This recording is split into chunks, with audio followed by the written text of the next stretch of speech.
make recommendations on how LA can grow jobs and the economy as the city tries to dig itself out from one of the toughest recessions in history. I will not let this city go over the fiscal cliff. I will lead the council. I won't manage it. I will do my damnedest to make sure we stay afloat. We will seriously review every suggestion that is given to us by the members of this commission. The group plans to start meeting almost immediately, but will meet in private until after the mayoral election to avoid any perception of partisanship in the city. Especially it's timely because you're going to have a new mayor and a new set of city council members. I think they mentioned about 7 that are going to be due. So it's appropriate to be able to give handoff information to new leaders of the city that are going to take the reins very shortly. Former California Governor Gray Davis, now a lawyer in private practice, gives us a hint as to how he will fight to jumpstart the economy. We're the second largest city in America,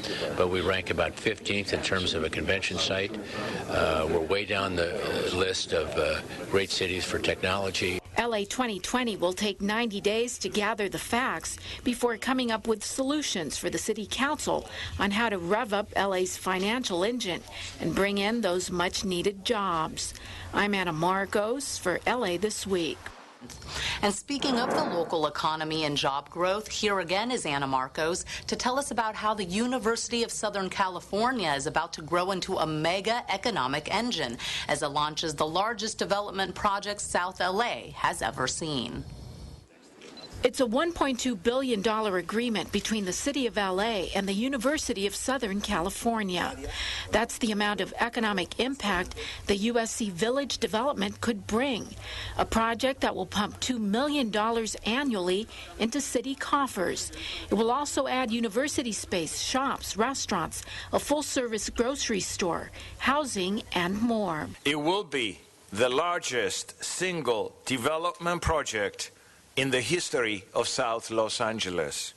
It will be the largest single development project in the history of our university. Project jobs, both construction-related and permanent, will be locally hired. Angelenos stand to cash in on 12,000 jobs, 4,000 construction, and 8,000 permanent positions.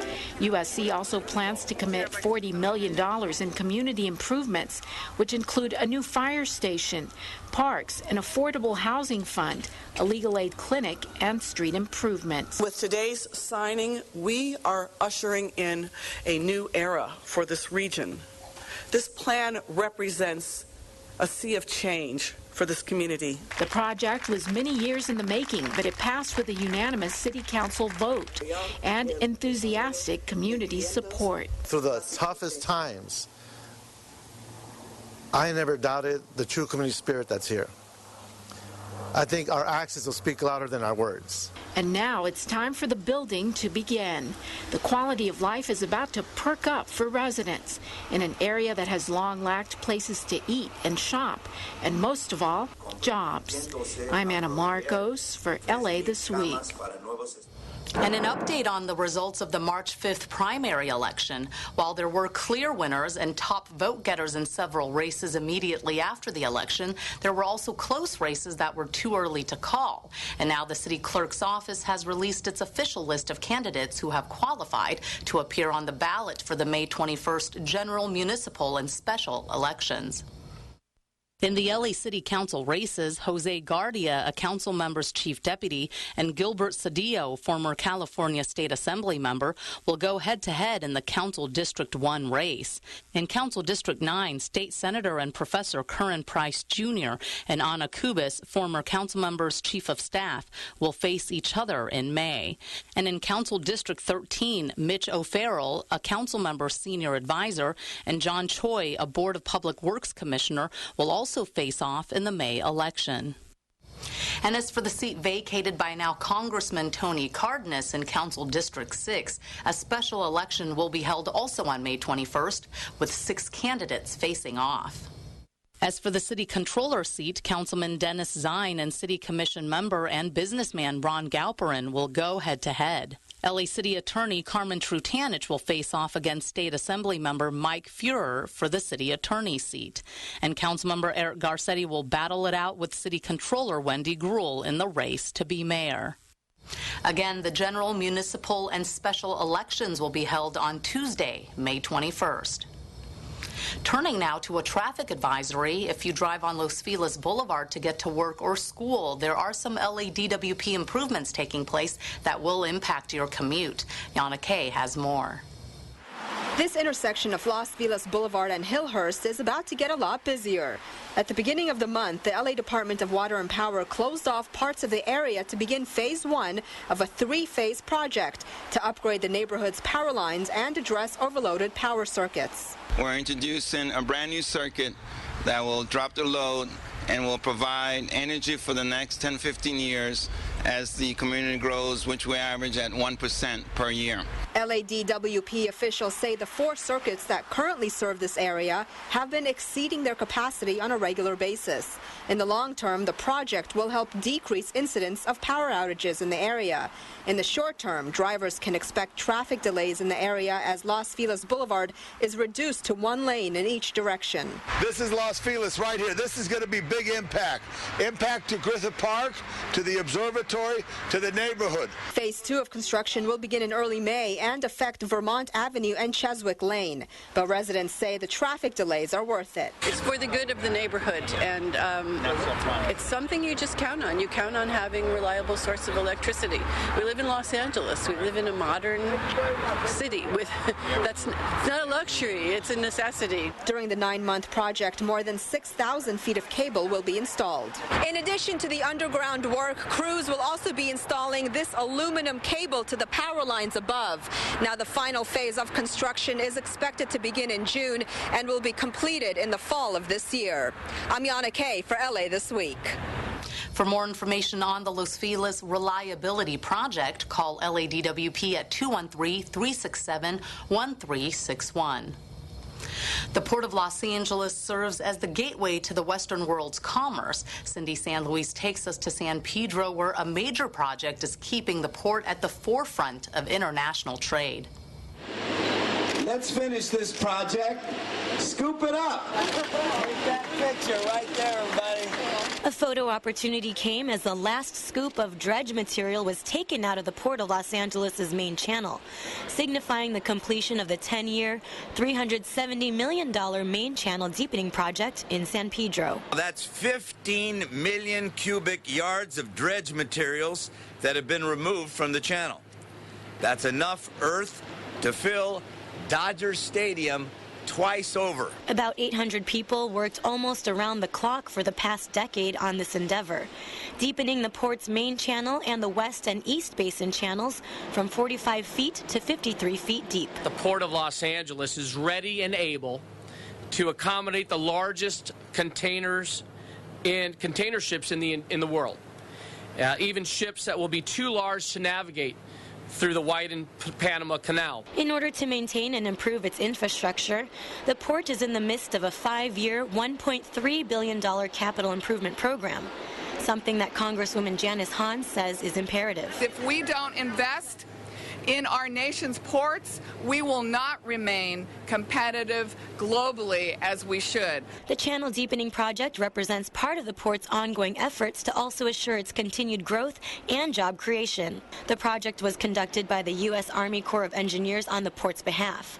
And now we can proudly say the Port of LA is officially big ship ready. As the leading seaport in North America in terms of shipping container volume and cargo value, the port generates more than 830,000 regional jobs and $35 billion in annual wages and tax revenues. From the Port of Los Angeles, I'm Cindy San Luis for LA This Week. The city of Los Angeles is taking part in a national movement to help restore reading to the center of American culture. Gil Reyes has more from LA's Big Read program. With Councilman Tom LaBonge front and center, the city declares the month of April Big Read and Literacy Month in Los Angeles. LA has one of the highest illiteracy rates in the United States. And in a city like ours, in a city where we understand how important education is It's critical that we celebrate the written word. Through April's nationwide Big Read program, communities come together to read and discuss one book for each participating city. Here in Los Angeles, it's Naguib Mahfouz's 1961 suspense novel, The Thief and the Dogs. Mahfouz is widely considered Egypt's most prolific writer, the only Arab ever to win the Nobel Prize for Literature. You're encouraged to pick up his book. And the choice to bring one of the Naguib Mahfouz novels to L.A. readers is a great opportunity to introduce community here, as well as the readers, both young and old, to one of the richest cultures in the Middle East. It's so important that in a city like Los Angeles, which is so multicultural, that we learn about each other's cultures. Throughout the coming weeks, there will be free to low-cost events to supplement your reading material, including book discussions, even a book fair. For that information, you can go online by logging on to culturela.org and download the material from there. Outside the Central Library in downtown, Gil Reyes for LA This Week. Among those special events is an upcoming free screening of the movie Chased by the Dogs, based on Mahfouz's novel. The screening and discussion will take place at the Warner Grand Theater in San Pedro on May 3rd. For more information, visit laharborfilmfest.com. The 35th Annual Abilities Expo at the LA Convention Center was a one-stop shop event for people living with or caring for those with disabilities. From resources to the latest gadgets, the expo showcased what you can do instead of what you can't do. Technology is changing every day, and for those living with physical or developmental disabilities, keeping up with the latest tools can mean a world of difference. I've been coming to it for about 20 years. Every year I see something different. You get to network and meet people and find out what's out there. Of the people with disabilities, most of the people you see that you'll notice are people who have mobility issues. They're in wheelchairs or power chairs or walkers or scooters. But we also have people here with vision problems or with hearing challenges and even developmental disabilities, because there are products and services, different solutions and resources they can use just to make their everyday life a little bit easier or more efficient, to help them figure out things they can do. For Carl Brown, who is about to get married, he's got his eyes on one thing and one thing only. The car. John Watkins also has his eyes on a new set of wheels. In the beginning, I was going to first get me a car, but right now, this year, I might get me a truck. I didn't know they had the new truck that could swing and pick you up and everything. Over 200 exhibitors and thousands of visitors over the course of the three-day expo, connecting those with the know-how with those with need. Everything from vehicles that are accessible, wheelchairs, power chairs, exercise equipment, durable medical equipment, scooters. But not everything at the expo was about technology. It was also about fun and recreation, such as the 25-foot accessible climbing wall. The expo, with all its bells and whistles, is coming back to the LA Convention Center in 2014. Not soon enough for some. I just wish they have it every 6 months, though, instead of every year. The Abilities Expo started in 1979 at the LA Convention Center. LAPD Chief Charlie Beck takes a stand on immigration and workers' rights during a luncheon honoring the late union leader Cesar Chavez. Gil Reyes reports.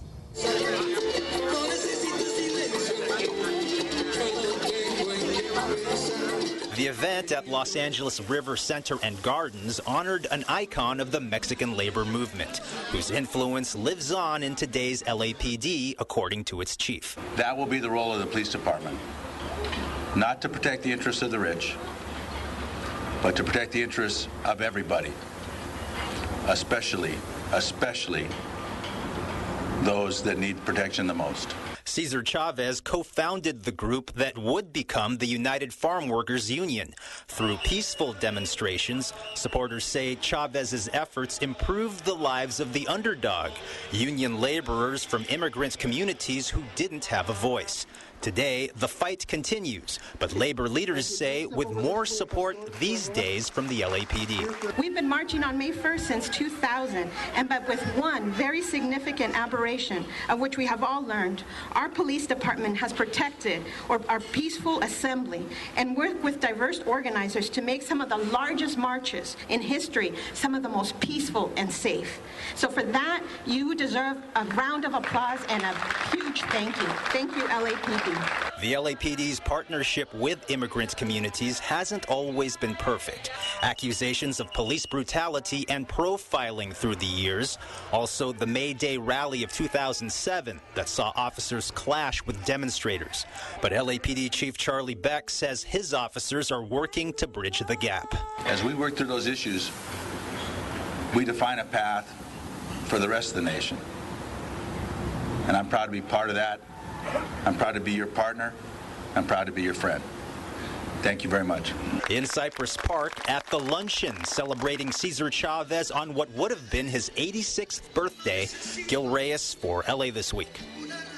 The LAPD has reached out to immigrant communities in other ways. Recently, Chief Beck has gone on record to support driver's licenses for undocumented workers, also not turning over to federal authorities undocumented immigrants arrested for low-level crimes. Baseball season is here, and there's a free Dodger shuttle to boot. The LAPD makes headway in a Northridge kidnapping case, and the city begins a string of meetings in advance of fixing up LA streets. These stories and more in City Beat. Dodger fans, leave your cars at home and instead take Metro to Union Station downtown, then hop on the Dodger Stadium Express. The ride is free as long as you present a valid Dodgers ticket. Service will run every 10 minutes starting 90 minutes prior to the start of the game and run every 30 minutes throughout the game, with service ending 45 minutes after the end of the game. More info can be found by going to metro.net. It's a case that shocked many Valley residents, the alleged kidnapping of a 10-year-old Northridge girl from her home in the middle of the night. Now, robbery homicide detectives have arrested Daniel Martinez of West Hills in connection with the kidnapping on March 27th. 29-year-old Martinez was arrested in Northridge Easter Sunday.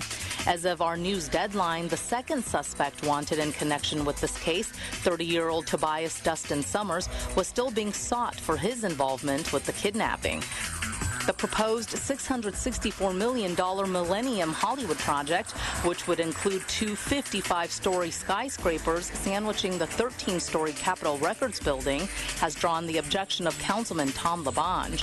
LaBonge, whose district encompasses the area of the project, says the proposed towers would mar the Hollywood landscape. With almost 500 residential units and 200 luxury hotel rooms, the large-scale project being proposed by New York-based developer Millennium Partners was approved by the City Planning Commission, but still needs council approval. Councilman Joe Buscaino, chair of the Public Works Committee, has announced a series of special committee meetings to discuss LA's notoriously bad streets. In January, Buscaino and Councilman Mitchell Englander proposed a bond measure to fund the repair of 8,700 lane miles of streets in the worst condition, but then asked the City Council to delay acting on the measure after neighborhood councils requested more time to study it. The City Council's Public Works Committee will now hold a series of special meetings in the month of April with city officials and engineers before holding another series of meetings to get input from members of the public. The city's dedication to creating more green space is more evident than ever as new parks and upgrades to existing parks continue to pop up around the city. And the latest in line for a makeover is Evergreen Recreation Center. Right now, children who play at the Evergreen Rec Center in Boyle Heights have a few swings and a jungle gym to enjoy.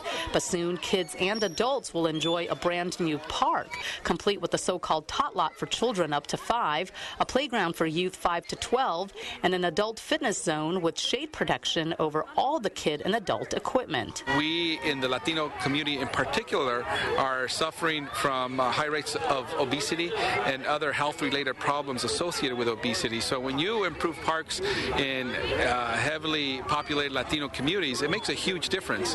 And when we invest a little in playgrounds and park space, it goes a long way. First 5 LA, a partner in this project, is involved in some 40 such top parks and trails to be located throughout Los Angeles County to address childhood obesity. The Los Angeles Neighborhoods Initiative is also a partner in the project, helping to secure funding and community support. We have 13,000 2,000 children under the age of 5 within a 2-mile radius. What better place could there possibly be to build these kinds of improvements? The park's makeover will cost around $600,000, with half coming from the city's Department of Recreation and Parks and the other half from First 5 LA. Because city leaders say at a time when the city's facing economic hardships, public-private partnerships and the support of the community are what make new park construction and park makeovers like this one possible. In this week's list of things to do, enjoying art under the stars, learning about how to care for those with Alzheimer's, and a free family-friendly film screening. Every summer, the Museum of Latin American Art presents Murals Under the Stars, one of the most exciting outdoor artistic experiences in Southern California.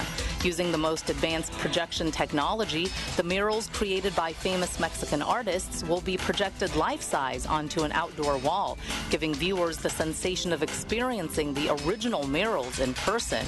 It all takes place on Saturday, April 13th at 7 p.m. at the USC University Park Campus International Plaza, located at 3607 Truesdale Parkway. This event will also include live music and a dynamic talk by Gregorio Luke, an expert on Mexican and Latin American art and culture. Call 213-740-0483 for details. The Alzheimer's Association is hosting its 2013 Early Memory Loss Forum, Claiming Our Lives, Planning Our Futures, at the Los Angeles Convention Center on Saturday, April 13th from 8 a.m. to 4 p.m. The conference is designed for those who are in the early stages of Alzheimer's, who have mild cognitive impairment and other dementias, as well as for their family members and caretakers. The Los Angeles Convention Center is located at 1201 South Figueroa Street downtown. For more information, visit alz.org. Catch a free family flick at the Hammer Museum on Sunday, April 14th. The featured film, The Kid, will screen from 11 a.m. to 1 p.m. In this 1921 film, Charlie Chaplin shares the screen with 6-year-old Jackie Coogan in this heartwarming and hilarious portrait of a tramp and the orphan boy he raises into a fun, industrious little tyke. The film is appropriate for children 6 and up. All Hammer public programs are free, but you do need to obtain a ticket at the box office. The Hammer Museum is located at 10899 Wilshire Boulevard. More info can be found at hammer.ucla.edu. And that's a look at some upcoming things to do. For 76 years, the Los Angeles Mission has served the homeless population downtown. The homeless shelter recently hosted its annual Good Friday Easter event for thousands of Angelenos. Cindy San Luis takes us there. The food's good. They're going to give tennis shoes out. We're lucky today. Countless volunteers were on hand at the Los Angeles Mission's annual Good Friday Easter event to provide a meal and give some cheer to some of Los Angeles' homeless. So you enjoying the meal? Yeah, very much. Is this a Good Friday? Yeah. Good. It's just really inspirational to see that, we can do something for the homeless community, and it's a great day for them to have a feeling that they are a part of the community and that there are people that want to give back to them. The Etnies brand shoe company donated 2,000 pairs of shoes and has done so for the past 16 years at the event. Etnies president and CEO himself was homeless when he came from France to Venice, California, about 27 years ago. He has a great idea of giving back, and I just wanted to be part of this. I think it's a great thing that the LA Mission does. Smiles were on children's faces as they received Easter baskets with toys. And in the spirit of Christian giving, volunteers washed the feet of the homeless just like Jesus did for his disciples. This is Oscar Alvarez's first time here, and he is grateful. It's a blessing. I thank God for this. That's good. Very good. About 3,500 meals were served and many hearts were opened as volunteers like Todd Furuike say they've found a new tradition for Good Friday. I'm Cindy San Luis for LA This Week. That's going to do it for this edition. Thanks for joining us. I'm Ellen Chang. A reminder that you can catch us online at lacitywiew.org. You can also follow and like us on Facebook. We'll see you back here next week for more of LA This Week.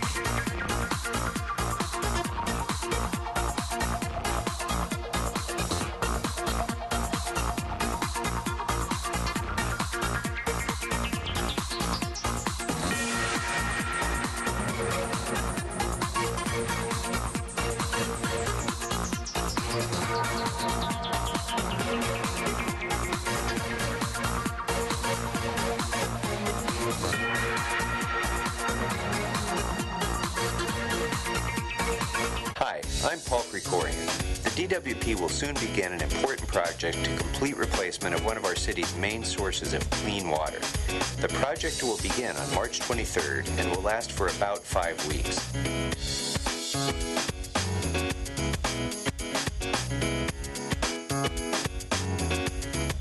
I know how much this will affect our commute, but this project will give us safe and reliable water infrastructure for the next 100 years. Thank you. Hi, I'm Nina. This is my daughter Miranda, and we live in Silver Lake. We love the cultural diversity of Los Angeles. You're watching LA City View, Channel 35. Our city, our channel.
Good morning.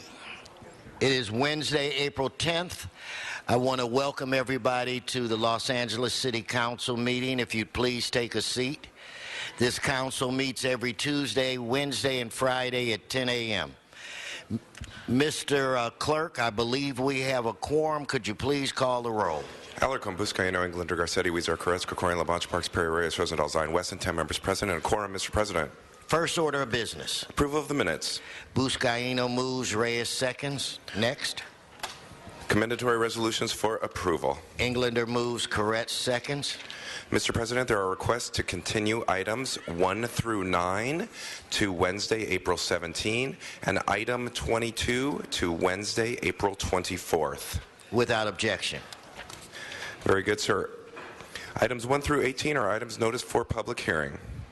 Do we have cards? Yes, sir, we do. We have cards on items 12 and 18. Okay, let's hold those. Members' specials? Members' specials? Okay, let's prepare to vote. Let's open the roll, close the roll, tabulate the vote. 11 ayes. And, Mr. President, in regards to the ordinance for item number 10, unless reconsidered with 12 members, that will go over 1 week for a second reading. Okay, hopefully we'll get to that number. All right, next section. Items 19 through 24 are items for which public hearings have been held. Specials members. Mr. Buscaino. Yes, sir. Item 20 for Mr. Weezer, and I'd like to call special number 23, please. No, you can't do both. Can't do both? So you can't. Weezer has to come. No, of course you can. Of course you can. Hold those. Hold those two items. Where are we now? I know. Give me another month, right? Where are we now, Mr. Mr. President, the remaining items are before you for a vote. Okay, let's open the roll. Close the roll, tabulate the vote. 11 ayes. Mr. President, items 25. Wait, I think I missed Mr. Englander. I promise y'all I was standing. And what would you? Okay. You said it. We'll go ahead. Can we continue item 24? 29. I'm sorry, 29 for 30 days. Okay. We're not on 29 yet. No, we're getting ready to go there, right? So 29. Mr. Clerk. Okay, so we'll go to the next set of items, 25 through 35. At the request of Mr. Englander, we will continue item 29. And what date would that bring us to? Mr. President, 30 days would be May 10. Okay, without objection. Specials? 30 for Mr. LaBanche. And if staff is here, I'd like to see him on the ropes. Now, do we have cards? Yes, sir, we do. We have cards on items 25, 26, 27, 30, 31, 32, and 34. Okay, so now, before I get to you, Mr. Corretz, so without objection, those items are now before us. Mr. Corretz. I could ask that we hold 35 as special also. All right. That brings us, let's vote on the remaining items. Let's open the roll, close the roll, tabulate the vote. 11 ayes.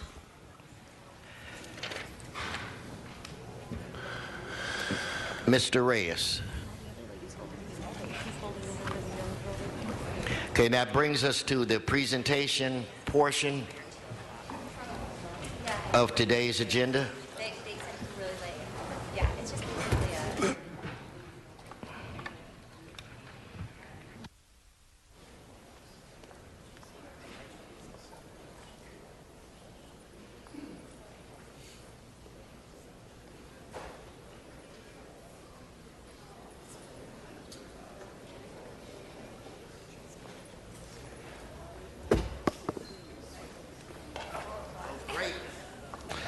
Good morning. We have our Council President Herb Weston with the first presentation.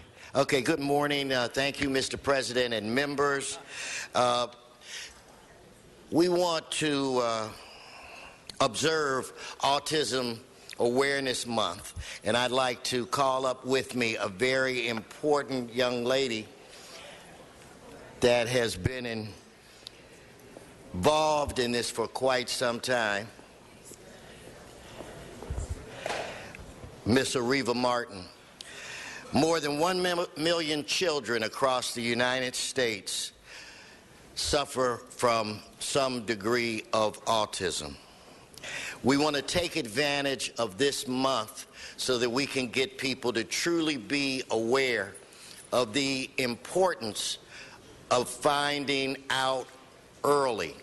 The earlier that you find out that your child or grandchild has this condition, it enhances their opportunities to live a quality life. So this is not something we can turn our back on. This is something that we really need to address. Back in 2005, I first met Areva Martin. She had recently found out that her 2-year-old son had autism.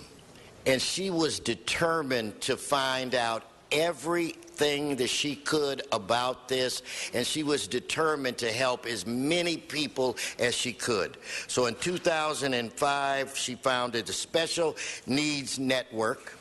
That's when the two of us connected. You would wonder how she would find the time to balance this busy life. She's a Harvard attorney, very skilled and very highly respected. She's a brilliant orator, and she's been on everybody's short list to come and speak before their various events. But she recognizes the importance of not just her family, but other families, and she's done a magnificent job in these 7 or 8 years where it relates to making people more aware and helping people. So anybody, anywhere, you want to get a question answered, this is the attorney to answer it. Now, Areva, you threw me off today because you look shorter today. I thought maybe I grew. But no, it's because you're not wearing your patented red high-heel shoes.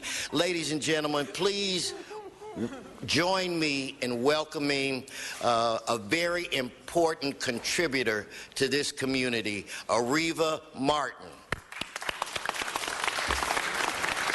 Thank you, President Weston, and you're right, I do have on my flat shoes today, and We're almost the same. I like you. You're right, you probably grew a little as well. I just want to thank the City Council for recognizing Autism Awareness Month, and I'd like to bring up Special Needs Network board member Shama Ullah, who's going to share a couple of words about why it's so important that the entire city of Los Angeles, and particularly this council, recognizes Autism Awareness Month.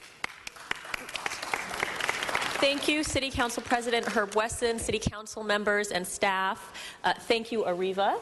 And also I would like to thank our wonderful parent volunteers that are here, Mary Lee and Lorena Eaton, who are tireless advocates on behalf of children on the autism spectrum here in our city. I am, as Areva said, Shama Ullah, and I am proud and humbled to be a board member of this amazing organization, Special Needs Network. So the real question is, why are we here today, and why are we taking time to celebrate Autism Awareness Month? Since the 1970s, Autism Awareness Month has been celebrated not only in the United States, but around the world. But Autism Awareness Month is not for the millions of children and adults on the autism spectrum. Autism Awareness Month is not for the millions of parents, relatives, and caregivers of adults and children on the autism spectrum. Autism Awareness Month is for everybody else to take a moment out of our lives and take a few steps in the shoes of those on the autism spectrum. So, autism. We have all, I think, recently seen more and more studies in the news. Recently, the Center for Disease Control issued a study that said 1 in 50 are on the autism spectrum. It is always hard to listen to statistics, especially for me. I start to tune out, but I really implore you to listen to these statistics because they are alarming. In California, 186,000 children have autism. That means 2 children are diagnosed every hour here in California. And these numbers are only getting bigger. More alarming than this is the gap between the services for white children and children of color.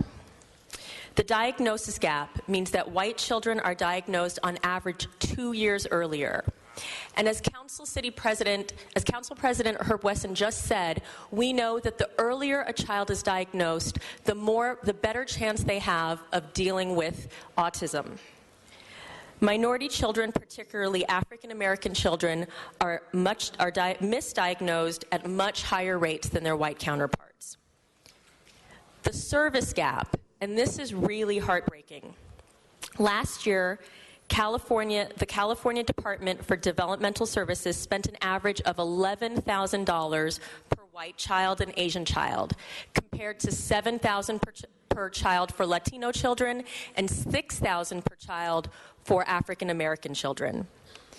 Children in Orange County received $18,000 on average, while children in South Los Angeles, and remember this number, received $2,000 on average. That is an incredibly huge difference, $18,000 versus $2,000. Ma'am, if I may, I want to just pause. Folks, the conversations on the side over here, I'm talking to the folks on this side, way too many conversations. We are listening to very important information. Our speaker deserves your undivided attention. I appreciate your courtesy in taking your conversations outside into the hallway area. Thank you. Go on, Ed. Thank you. These numbers, it is hard to listen to them, but they are incredibly important. So I promise you, autism does not care about your zip code, but our system does. And this is why it is so important to know this information. Special Needs Network is working tirelessly to advocate on behalf of those underserved families. So I'd like to tell you a little bit more about the Special Needs Network. We are a nonprofit grassroots organization, as you heard, founded by Areva Martin. And our real focus is to respond to the needs of these underserved families struggling with raising a child or an adult with developmental disabilities. We offer a huge number of programs, and it's really to fill the gaps that you heard about, the service gap and the diagnosis gap. We have a free summer camp, which is amazing for children and their siblings who would otherwise have nowhere to go in the summer when schools are closed. We give away tens of thousands of toys every year to children, struggling families with special needs children. And we host the largest free autism and learning disabilities conference in California, which is actually occurring this coming weekend, Saturday, April 13th and 14th at the Junior Blind of America. We have trained over 400 parents about their legal rights and how to advocate on behalf of their children through our Parent Advocacy Mentorship Program. And we couldn't do this without your help. The City Council support and assistance has enabled these vital programs to continue. Other great resources like First 5 LA and the Department of Mental Health, which have been revolutionary in improving the lives of children in our communities. Again, I invite you to come to our conference this weekend, Tools for Transformation at Junior Blind, and take advantage of all of our resources. Visit our website, specialneedsnetwork.org, and thank you so much for your time. Thank you. You were great. So anyway, as I conclude this presentation, I would ask that we give one more round of applause to all of the people behind me that do so much for us.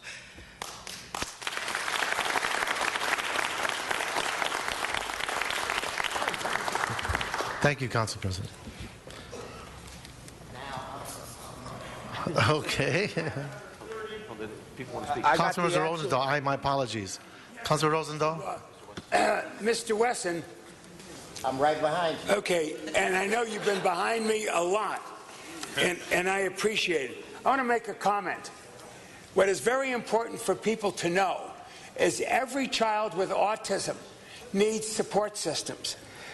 Cindy and Bill Simon, Bill ran for governor, has an autistic son named Willie, and he has engaged himself dramatically in this issue. So one with the other, we should thank everybody who's fighting hard for their children with autism. And of course, everybody should have that opportunity for that kind of help. There should be no gap in time. But the fact that autism is real, any child with autism should get support. And Bill Simon, I got to tell you, has been incredible in working with everybody with autism because of his own son. And there are a lot of good people like that. And I just wanted to do a shout out for Cindy and Bill Simon. Thank you very much. Thank you. Come on over. Just want to give a shout out to. You done? We'll introduce the two because Bill Simon is a very, very good, decent guy. And we're going to, you and I will get with him and get some nice public-private partnership. Okay, fantastic. Okay? Thank you. Thank you. Thank you very much. God bless you. Thank you.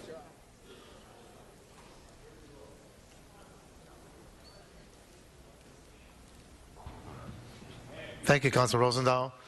I do want to give a shout out to Parker Anderson. I see out in the audience. Mr. Anderson was part of the CDD for many years, a city employee, and did tremendous work throughout the communities in the city of Los Angeles. Good to see you, Parker. Hey, Mr. Reyes, ask Parker to stand up. I haven't seen him. Did he get his hair cut yet? Look at that beautiful hair. That's beautiful. He's trying to copy Dallas Reigns. Parker has looked like that for 57 years, okay? Anyway, now a very, very special presentation. I'm going to call Mr. Labange to the center aisle, a man that truly needs no introduction, a man that I watched for ever, it seems like.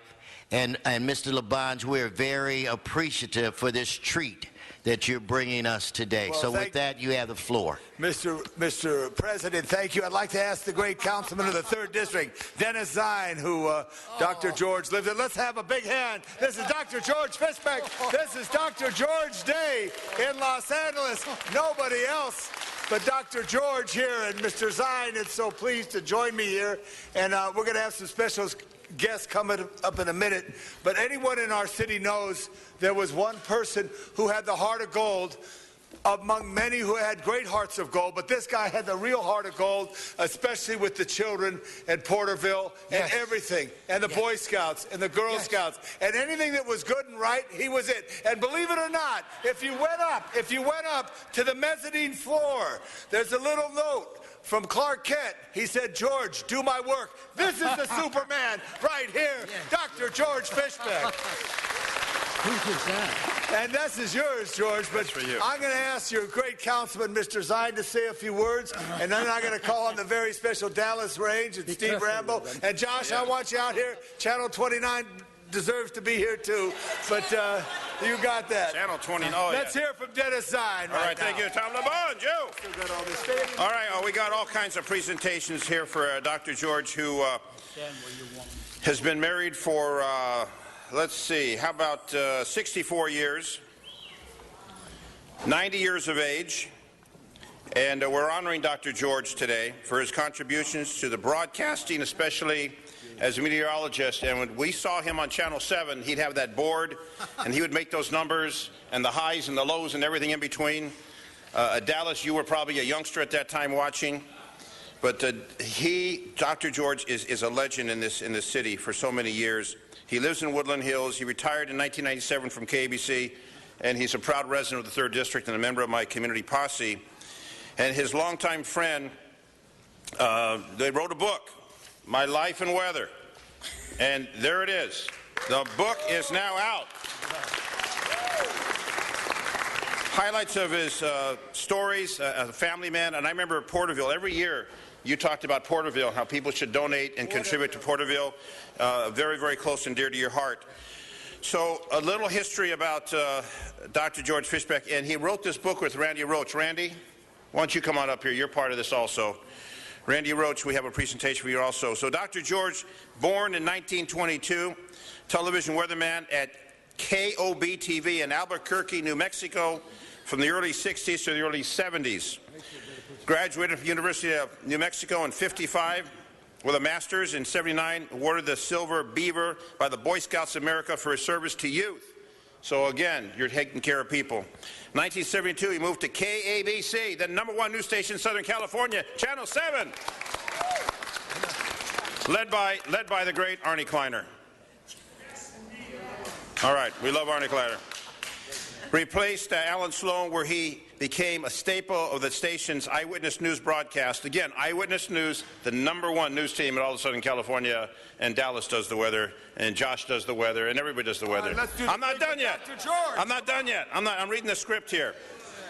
Dr. George retired from KABC in 1990, returned to television with a brief stint at KCBS, which is Channel 2, Channel 9, 1994, 1997.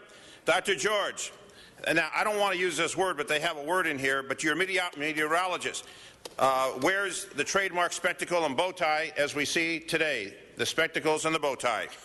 Never used cue cards, never used a teleprompter. Never read like you. He was awkward and bookish on camera, always charmed us with his sincere passion and honest demeanor. Occasionally, he'd wander off topic, kind of like Tom LaBonge, who frequently wanders off topic, needed to be guided back on course by anchors Jerry Dunphy and Christine Lund. Remember them from the wonderful Channel 7 days. Everybody's favorite science teacher, kind of character you'd simultaneously laugh at and defend against mocking. That's Dr. George. Retired in 1997, won the Emmy Governor's Award in 2003 for his contributions to broadcasting. On-air presentation was honed from a previous career as a school teacher. Unique, sometimes humorous forecasts were unscripted and often turned into an opportunity to educate his viewers on the subject of the weather, the highs and the lows and everything in between. Started his station career at KNME-TV in Albuquerque as a host of a children's science program. In 2003, awarded the LA Area Governor's Award for Lifetime Achievement by the Academy of Television Arts and Sciences for special and unique contributions to Los Angeles area television, and is amateur radio operator, carries the call sign KE6SBY. Storm Brewing Yonder. Storm Brewing Yonder. Became an active volunteer at the LA Zoo and a member of my community posse. And in May 1st, 2013, Dr. George released his book, Dr. George, My Life and Weather, which will highlight his stories and being a family man. I'm not done yet. Therefore, on this day, we are honoring Dr. George for his wonderful accomplishments for all of us in the City of the Angels. And I do have, on behalf of the council district, and it's interesting that Randy wrote. Randy, where'd Randy go? Randy contacted Councilmember LaBonge's office, contacted my office. We were simultaneously working on this, and little do we know today, we're doing the presentations for everything. So Dr. George, here's a presentation. Congratulations to you for the book, the autobiography, all you've done for the people of Los Angeles. To you, Dr. George, congratulations. Randy, we have one for you. Congratulations. And it's not it. There's still more. There's still more. We have the 64th wedding anniversary for Dr. George Fishbeck, so he gets everything today. Thank you. Let me get these. And we got pumpkin bread from the nuns that Tom LaBonge stole from the convent this morning. But that's for you, Dr. George. Let's give Dennis Zine a big hand, George. This is special, but some of your friends came down. You know, just like these, and I used this example earlier, just like these pillars that hold up this great grand city hall, you've held up Southern California. You've inspired Southern California. I'm going to call on the great weatherman, Dallas Raines, followed by Steve Rambo, Josh Rubenstein, Diane Barone. Get up here now. Diane, where's Josh? Dallas Raines. Dr. George, how are you, buddy? Great to see you. Say a few words. Oh, Dr. George, congratulations. You know, I was going to take credit for this beautiful day today, but with the icon of weather here, it's all you, buddy. Great job. Thank you. Congratulations. Hey, and thanks for having us here. I mean, I get to see all this on ABC7, but now to see it in real life. You guys really show up and work. It's so cool. Yeah. Wait. Pop question right now, Dallas. Okay. Give us the weather right now. Wait a minute. Well, Dr. George told me before I came in it was going to be sunny and warm with a high of 81 in the city today. All right. Good job. You can count on that. Good job. Thank you, Also, Steve Rambo. Thank you, Dallas. Excuse me. Steve, get up here. Miss the forecast, buddy. Yeah, I don't do that anymore. I tell you what, Dr. George, thank you. When I was first starting in Los Angeles, you saw me out live one day. You came up, you said, "Good friend," and you gave me a badge. Yes. With a little Dr. George emblem on it. I thought I thought I'd gone to heaven. I was pinned an official weatherman in Los Angeles by you, sir. Thank you so much. Congratulations on your anniversary, your book, and just for being a good guy. That's it. Thank you so much. Josh Rubenstein, the great ambassador, all good weather in the valley, and Channel 29. 2 or 9, that's fantastic, guys. You know what, Dr. George, it is an honor to be up here with you and Diane and Dallas and Steve Rambo, and amongst the best in LA. You are the very best that is Los Angeles, and as the young pup here, I can only hope that I have as wonderful a life and career as you. They're great. Thank you. Good job. And now a former weather woman from Fox, before Fox, a great one from John Marshall High, Diane Barone, who helped us put this all together. Give her a big hand, Joan. Diane, speak from the heart. Thank you so much. This is such a special day for me to be part of this honor. Dr. George means so much to me. I started my career in television weather working with Dr. George in 1980. And I was a design major studying art at the time, and really weather was not in my horizon at all. But I learned so much from Dr. George. Mostly I learned about passion and being passionate about such a fascinating subject as weather. And I went on to pursue my career. Dr. George taught me to always look up, not just to forecast the weather, but to reach for my dreams and reach for the stars, and that's what I did. And I always say, just half kiddingly, if I die and they have to do an autopsy and they examine my heart, there will always be a piece of my heart that belongs to Dr. George Fischbeck. I love you, and I'm honored to be here today to share this with your friends and your family. I love you. Thank you. Thank you very much. Whoa. All right, you got it, Diane. And Diane was so helpful in organizing this. But now is the moment. Today is the day. Every day is the day. It's Dr. George Fischbeck Day in Los Angeles. Come up here. Come up here. You're George. We're going to get that. Here we go. Let's have another hand for Dr. George. There we go. Hold that book up. Brother, hold that book. You're going to speak right here. Microphone is yours, Doc. Okay. Microphone is yours. There you go. Microphone, my goodness. You know, you have to be careful on a microphone. Everybody can hear you. Yeah. I love you.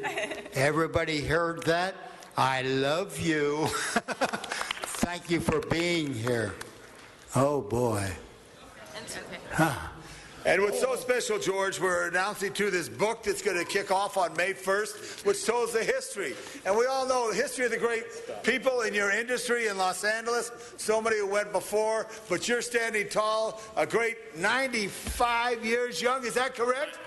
90 young. I got Interstate 5 in there. 90. Let me go back. I was in the interstate. There we go. But anyway, Mr. President, on behalf of the people of Los Angeles, signed by all members of council, this resolution is for you, Dr. George Fischbeck. Oh! All right, good job. All right, we got it. Good. Bill Rosendahl is a chicken farmer, and he has some eggs for you. Good job. And that is a turkey egg. Because you're extraordinarily unique and special. We all love you, from my hens to me to you. From my hens to me. Good job. Huh? Pleasure. You got it. They're organic, and they're for you. Oh, my goodness. I don't think so. Okay, good. We're going to go in the back, Mr. President, and eggs walk to you. around here. Eggs to you. Eggs. Another hand for Dr. George. He is home. Here, let me put him over here. They're all too young. Thank you. They're all too young. All right, we're going to go back to the pictures. Get in here. Do what, honey? You betcha. Here we go to another.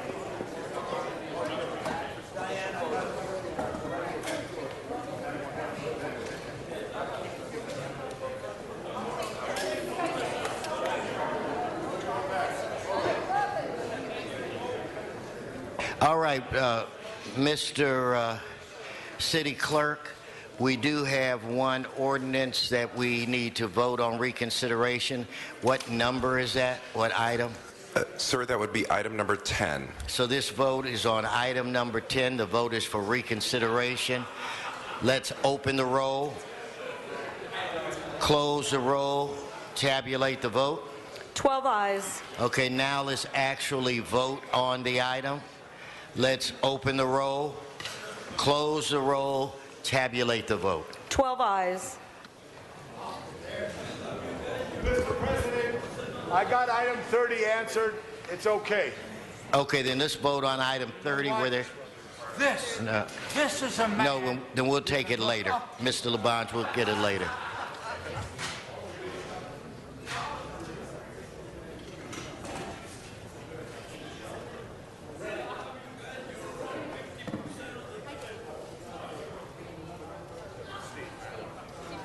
Okay, we're going to take item 23, and we have cards.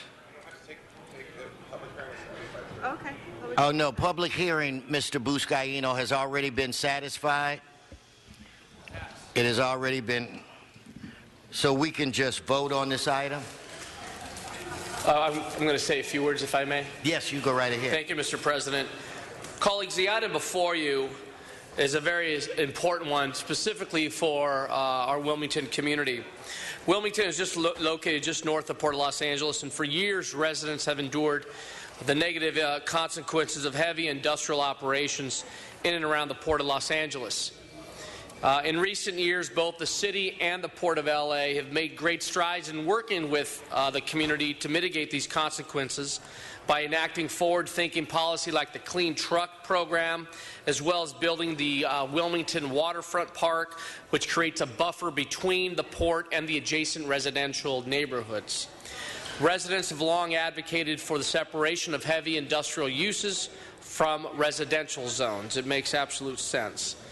Unfortunately, a recent decision by the zoning administrator to allow for the operation of a truck and container storage facility at 920 Eubank Avenue on parcel zoned QRD3 residential would have contradicted these efforts. The location of this facility in such close proximity to homes and active ball fields will increase traffic, noise, and pollution for residents of the neighborhood. The action of the zoning administrator was a step in the wrong direction and is contrary to the efforts of the city and port to improve the quality of life for those who live around this vital asset to trade and commerce. Colleagues, I ask for your support, and I vote approving the Plum Committee report and the associated findings, which recommend that the City Council grant the appeal of the zoning administrator's determination in case number ZA-2011-2387-ZV-ZAA to allow for the operation of a truck and container storage facility at 920 Eubank Avenue in Wilmington. We owe it to our residents in Wilmington who have suffered far too long, and I respectfully ask for your aye vote in this item. Thank you. Thank you, Mr. Buscaino. Madam Clerk, let's prepare to vote. Let's open the roll, close the roll, tabulate the vote. 12 ayes. Okay, that's approved. Let's, Mr. Weezer, you wanted item 20. Thank you, Mr. President. And colleagues, this item, item 20, will move our beloved Channel 35 to the Merced Theater at El Pueblo, the birthplace of the city of Los Angeles. As many of you know, Merced Theater has been vacant for many, many years, and here I think we have a win-win where we're moving our Channel 35 facility over to Merced Theater, which will not only renovate that building, but would also bring more activity to El Pueblo, which is a goal of this city. We have Chris Espinoza here, the general manager of El Pueblo, who's been doing a great job and helped us with this transition, as well as people from CAO and ITA. I want to thank all of them for looking into this, making the funds available, and also moving this process forward. I think Channel 35 provides a great public service, as Mr. Rosendahl would know with his years working on cable television. And I'm impressed day in and day out about the types of stories they run. They really capture a story and tell the public about what is going on in the city of Los Angeles and makes the city of Los Angeles government a bit closer to its residents. So I just wanted to bring this to all of our attention. I think this is a great move. It is providing a home to Channel 35, which provides a great service. It's rehabilitating an older building, one of the oldest buildings in the city of Los Angeles, and providing more economic activity for the El Pueblo area. So thank you to everyone. I'm not sure if there are any questions, but I want to thank everyone who was involved with this. You guys all did a tremendous job moving this forward up to this point. Thank you so much. Mr. Rosendahl. Very much, Mr. President, and thank you, Mr. Weezer, for your leadership on that. And I especially appreciate your comment about Channel 35 and 36. Many of you know, colleagues, historically, I put the hard wires together and created those channels and got the entire industry on board to do it.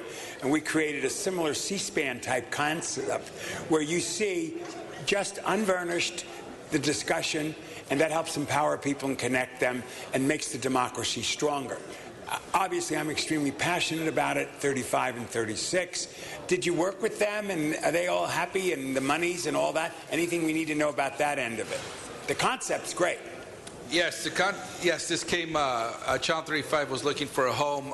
Chris Espinosa, the general manager of El Pueblo, made it available to them. We've been looking for something to do at Merced, so it was just a hand-in-glove type of thing. It all just worked out well. Merced Theater, as you know, is one of the first theaters in the city of Los Angeles, and to be able to continue to provide a public service out of that theater, it's a great thing. So I think it's a win-win. Great. I saw them stand up there with a big smile on. Everybody okay? Great. Okay. Thank you very much for the leadership on this, Jose. Appreciate it. Okay. Let's prepare to vote on this, Madam Clerk. Could you please open the roll? Close the roll. Tabulate the vote. 12 ayes. All right. Mr. Krikorian, we're going to move to item 25. I have two cards on it. John Walsh and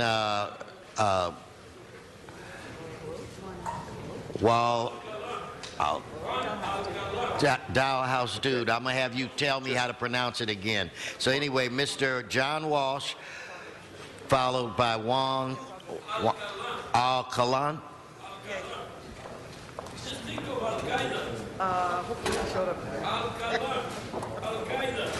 Just think of Alka-Seltzer. Morning, Mr. Walsh. Good morning. I'll keep everything positive for a while. Remember, you escalate, I escalate. You de-escalate, I de-escalate. Item 25, this concerns the City Ethics Commission. Again, we're asking. We now have an allegation that everyone who is appointed by the mayor must hand in a boilerplate signed, undated resignation so that if they vote against the mayor, of course he's only going to be in for another few weeks, that he puts the date on and they're out. Is that true or is it false? And let me tell you, anytime I say something false here, they jump down my throat. Anytime I say something embarrassingly true, total silence. So this gentleman, this next person, has a signed statement of resignation. HollywoodHighlands.org. Juan Alcalan. See, I only want to speak 1 minute. You can hire anybody you want because you keep doing the same thing over and over anyway. So it really doesn't matter who you hire until you change your policies completely. It makes no difference. Who you hire or fire. He is not on topic.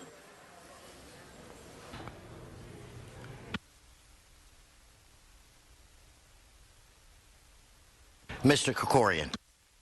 Thank you very much, Mr. President. I'd like to invite Mr. Barker Khorasani to come up to the front table and introduce him as the mayor's appointee to the Los Angeles City Employees Retirement System Board.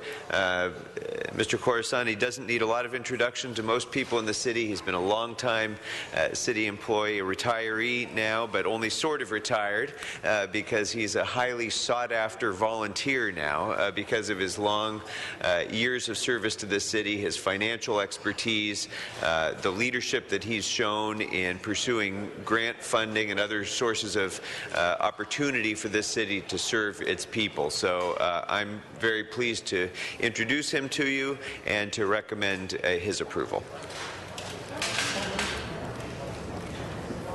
Good morning. Good morning, Mr. President. Good morning, member of City Council. I'm very, very privileged to be nominated and hopefully will be confirmed to serve in an organization that will personally benefit me because I'm a member of the retiree person.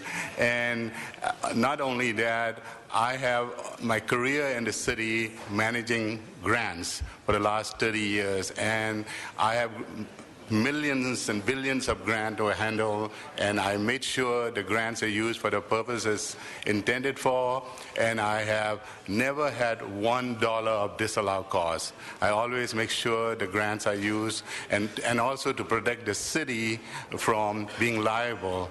So I'm very proud to be selected, and I'll do my best to protect the fund. Now, it's my understanding that you have special guests here with you today. Would you like to introduce them to us? Yes. Part of our city family. I have my beautiful wife there, Mari Khorasani. Now, don't you have somebody else that's over here hiding behind a pillar? I have my daughter, Deputy City Attorney Adrian Khorasani, and my grandson, first grandson, Declan Khorasani. I don't know where they are. All right, let's see if we can get some good news for you and your family. Madam Clerk, let's open the roll. There's a grandson. Let's open the roll, close the roll, tabulate the vote. 11 ayes. Congratulations. Thank you, Mr. President. Thank you, City Council. Thank you.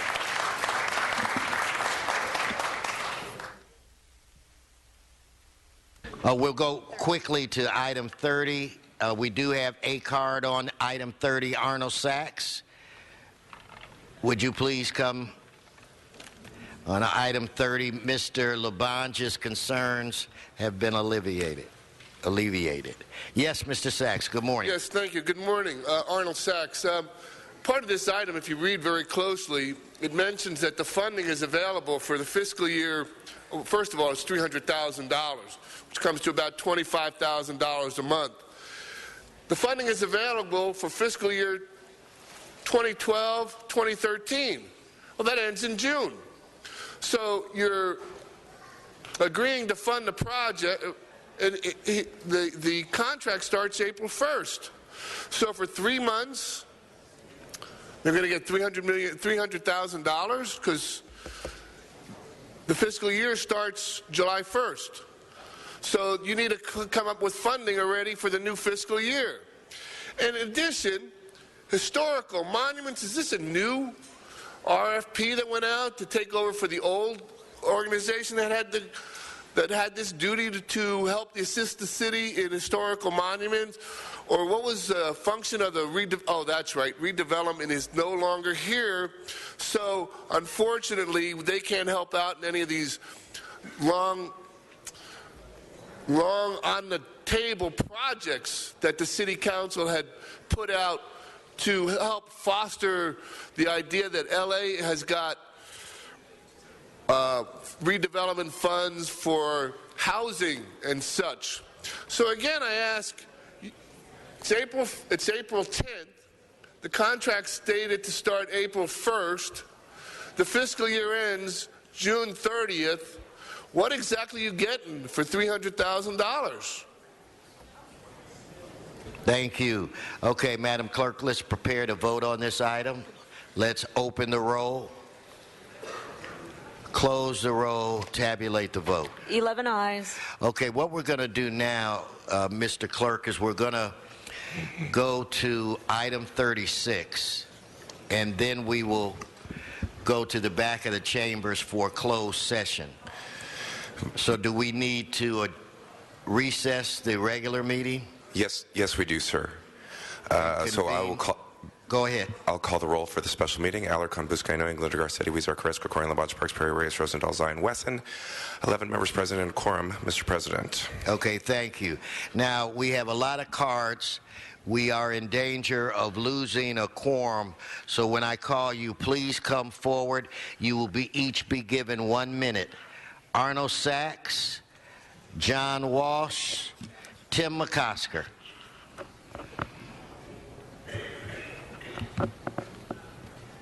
Timothy, you can just come on up there now. You're the first one.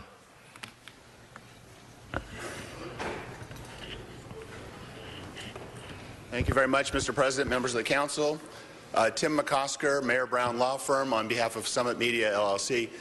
Thank you for the opportunity to speak to you before your closed session. I do we appreciate very much that the council will go into closed session to discuss with its legal advisors the Summit Media case and the opportunities that are before you. What I would suggest is that this case has been a long time in the coming, and there's been several moves and machinations, and you are very close to having a final order and clarification.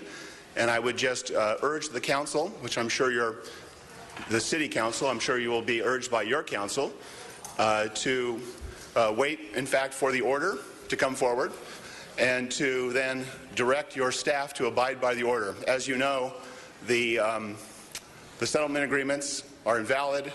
The agreements themselves are to be revoked.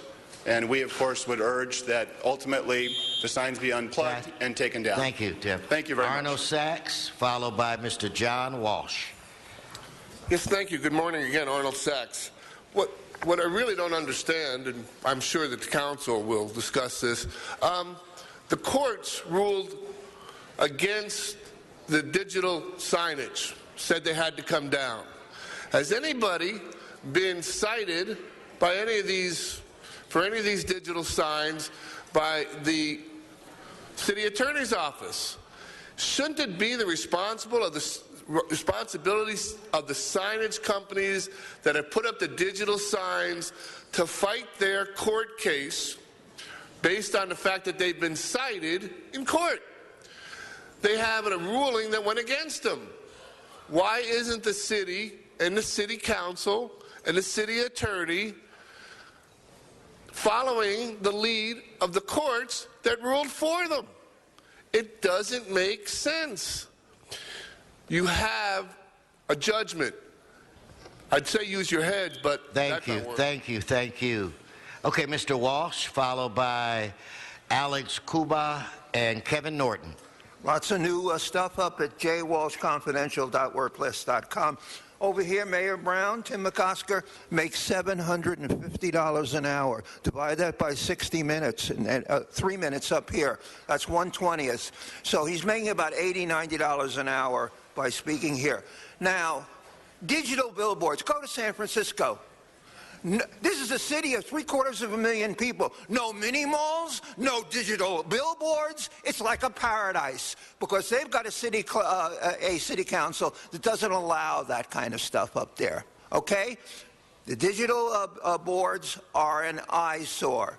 It's time to freeze them. It's time to stop the digital boards so that Mayor Brown will not get any more money from whoever, CBS Outdoor, whoever's behind this. Go in the back, hurry up, and get rid of any more digital signboards. HollywoodHighlands.org. Okay, Alex, followed by Kevin, followed by Tommy Farvey. Thank you.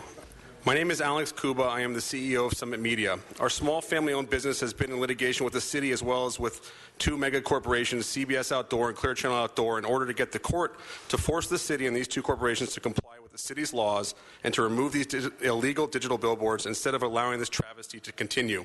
This effort has been brought at great financial expense to our business and great personal expense to our family. The wrongs inflicted on the innocent neighbors and citizens of this great city have been just as bad, if not worse. Today, I stand here to ask the city to finally do the right thing. As more fully detailed in the letter sent by our litigation counsel this morning, the 100-plus digital billboards owned by Clear Channel and CBS have been declared illegal in a final unanimous decision by the California Court of Appeal. The case is now over. The city has the opportunity to right the wrongs of the past. In its closed session, in order to now do the right thing, the council should instruct the city attorney to ask Judge Green on the day after tomorrow to issue an order that revokes the permits, and that order is Clear Channel and CBS to take down the illegal digital signs now. Thank you very much. Thank you. Okay, Kevin, followed by Tommy, followed by Ron Miller. Good morning, Kevin Norton, IBW Local 11. I would ask that you find some sort of legislative solution. Leave the billboards up that are already up, the electronic billboards, and get some potential revenue from these billboards. Don't miss this opportunity. It's been about 10 years in the process, and we ask that you would find a legislative solution. Thank you. Thank you. Come on up, big fella. Ron, you're next, followed by Pat Stewart. Good morning, Mr. President and fellow council. My name is Tommy Falvai. I represent IBEW Electrical Workers, Local 11. I ask for you to find some legislative resolve pertaining to the billboards action item. We support community benefits to the community when it comes to nonprofit, seeing their billboards up and stuff like that, and especially when it comes to jobs. You know, it means a lot to jobs when it comes to putting construction folks back to work, and that's what the billboards would do. Thank you. Thank you. Ron? Good morning, Council President, Councilmen, and women. I'm Ron Miller, Executive Secretary of the Los Angeles Orange County Building Trades. I represent 140,000 craftsmen and women that live in and around LA and Orange County. Billboards are very important to business in LA. This is another issue, much like the airport yesterday, that the building trades stands hand in hand with the LA Chamber of Commerce in supporting these digital billboards. We urge you to leave them up. They drive business, and that's what we need in LA. Economic solutions. These billboards mean a lot of money to the city, and if the deal is fashioned right, could bring a lot of money to the city coffers. We urge the City Council to act today to preserve the vital community benefits that the existing digital signs currently provide by entering into mediation regarding the existing signs. Thank you for allowing me to speak. Okay, Pat Stewart, followed by Yossi Lipsker, followed by Kenny Khan, if you come forward. Yes, sir. Yeah, good morning. My name is Pat Stewart. I'm a representative for IBEW Local 11, and they touched on jobs, touched on revenue, but another thing that's real important about these billboards is they provide a public service announcement. Gives an opportunity to put out Amber Alerts, text messaging, buckle up, saves lives. We need to make sure we maintain those messages for the community, and we're asking that you come up with a resolve for this issue. Thank you. Thank you. Please come forward. Thank you for spending the time. My name is Yossi Lipsker. I'm a volunteer board member of Cheder Menachem. We're a elementary school on La Cienega and Pickford Place. We have 320 students representing over 200 families that come from Pico Robertson, North Hollywood, Encina, Tarzana, Woodland Hills, and many other local areas. 85% of our kids are on scholarship. Over 200 families that most of their parents work in communal areas. A couple of years ago, we had a true crisis where we almost lost our property, and the only way for us to finance and purchase the property, for our donors to give money, for the bank to give us the mortgage, was the fact that we had a digital sign. That digital sign pays for over half our mortgage for this school. So we have kids that are on scholarship that if we lost this earnings, this stream of income, we could not pay our mortgage, and we potentially could lose our property and really have nowhere to go with 320 students. Thank you very much for your time. Could you give my best to Rabbi Cooney? He has nothing to do with our school, but I will. Okay. Kenny Khan, Stuart Wildman, Doug Arsenault. Good morning, Your Honor. I have a repair shop on Olympic and Barrington. Built the place about 15, 18 years ago. I took out a loan for like over $1 million, and I have like almost 10, 12 people, and they have their families, and the income of the billboard, I put it fact when I took out the loan, and it's almost 35%, almost to 38% of my payment comes from the billboard. If I lose that, I have to close the shop, and I cannot pay the payment to the bank to repay all that money to build the shop. And thank you very much, and have a good day. Thank you. Stewart, followed by, is Doug here, Stewart? Doug's not here, no. Okay. Yeah. And after you, we need Rich Robinson and John Lambert. Good morning, council members. I'm Stuart Waldman, president of the Valley Industry and Commerce Association, VICA. We represent 380 businesses in the city. VICA wants you to know that our members rely on digital signage to provide a low-cost marketing of their products and services, many of which are small businesses that are struggling to promote and grow their businesses in this overregulated city. They contribute to driving our economy, fuel economic development, and reduce demand for public assistance. Digital sign policies exist in 43 states and more than 450 localities. Without similar action in Los Angeles, businesses that rely on digital signs will be hurt. A valuable marketing tool for the entertainment industry will be lost, and critical public safety messages will disappear. We urge you to determine a legislative solution that will provide clarity for the outdoor advertising industry and at the same time provide significant public and financial benefits to the city. Thank you. Thank you. Okay, Rich Robinson, followed by John Lambert, followed by Patrice Williams. My name is Rick Robinson. I am a resident and small business owner in the Arts District. As a media buyer, I help small and large businesses use outdoor advertising. I've worked in this marketing sector for 26 years, and I've seen its real and meaningful impact. Local concerns like Sun Valley Dairy, Yumi Credit Union, LA County Fair, the Toy Factory Lofts, and Farmer Boys restaurants all use outdoor advertising because they know it works and is cost effective.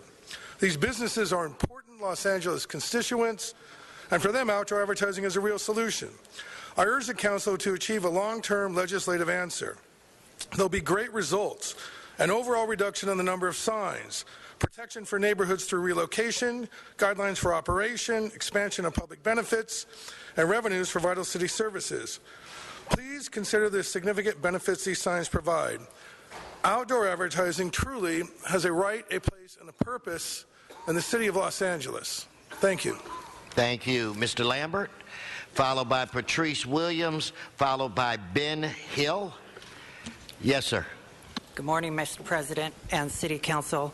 My name is John Lambert, and I'm the Director of Development for the Gay Men's Chorus of Los Angeles. At GMCLA, we strive to create a musical experience that strengthens our role as a leader among the LGBT and performing arts organizations to enrich our membership artists, support LGBT youth, challenge homophobia, and expose new communities to our message of equality. GMCLA has been able to use donated space on many signs, both traditional and digital, throughout the years. With this advertising, we've been able to expand our ability to provide our chorus and the GMCLA community an outlet to reach the public. With a judicial hearing set for April the 12th, I ask the City Council today to direct mediation for existing signs. Thank you for the opportunity to address the Council. I hope you consider our perspective and work to preserve the benefits these signs provide. Thank you. Thank you. Okay, Patrice Williams, followed by Ben Hill, followed by Marion Dodge.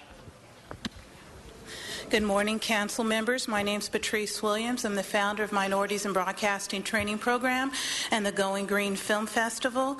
The festival is not only a fundraiser for the charity, but it encourages and rewards green filmmaking. Electronic billboards, which we consider green, are a vehicle to promote the work of our community in Los Angeles. But in order to keep the benefits of these signs and avoid negative impacts, the City Council must act now. The best way to do that is to develop a legislative solution for digital sign governance. If no legislative solution is reached, there's a possibility that up to 600 additional signs, which were previously taken down under the original settlements, will go back up. Several thousand citizen petitions were recently submitted to Plum in support of a reasonable legislative solution.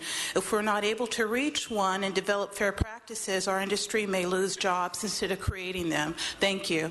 Thank you. Ben Hill, Marion Dodge, Dennis Hathaway. Good morning, Council President Wesson. Ben had to leave. I'm speaking on his behalf. My name is Khan Matu, and I'm the Director of Development for the Hollywood Fringe Festival. The Hollywood Fringe Festival is an annual celebration of the performing arts that occurs all over Hollywood in June. Events take place in both traditional and unorthodox venues, from theaters to street corners and restaurants. As a nonprofit, we rely on all available vehicles of advertising, from social media to ticket sales, from art publications to outdoor advertising. We urge the City Council to act to protect neighborhoods and communities. The best way to do that is to develop a legislative solution for digital sign governance. We ask the City Council to lead us to a long-term legislative solution to safeguard neighborhoods and retain the significant advantages that digital signs provide. At the Hollywood Fringe Festival, we believe that digital signs are an important resource for the artistic community. Thank you. Thank you. Marion Dodge, followed by Dennis Hathaway, followed by Barbara Brody. Yes. Good morning, Council. Council is scheduled to go into closed session to discuss the Summit case litigation. And I'm Marion Dodge, President of the Federation of Hillside and Canyon Associations. We realize that many council members are new and were not involved in the original closed session that created the situation that council faces today. Wise men learn from their mistakes and do not repeat them. We know that you are all wise enough not to repeat the mistake that was made in the past and will insist on an open hearing for the Summit Media discussion. Please wait until the judge issues his order and then hold public meeting. Thank you. Thank you. Mr. Hathaway, followed by Barbara, followed by Juan Alcala. Good morning. I'm Dennis Hathaway, President of the Coalition to Ban Billboard Blight. 2 days from now, a Superior Court judge will be meeting with attorneys to discuss how to implement the California Appeals Court order invalidating the permits issued for the digital billboards in the city. People fighting against billboard blight in their communities have been looking forward to this since September 13, 2006, when this council emerged from a closed-door session and approved a far-reaching lawsuit settlement that completely denied the public its rightful voice in matters affecting their homes, businesses, and communities. You clearly have the legal right to hold closed sessions on this litigation, but that isn't the point. The point is that the public has the right and expects to have absolute transparency on this issue of digital billboards and full input into any decisions made about the future of digital signage in the city. Thank you.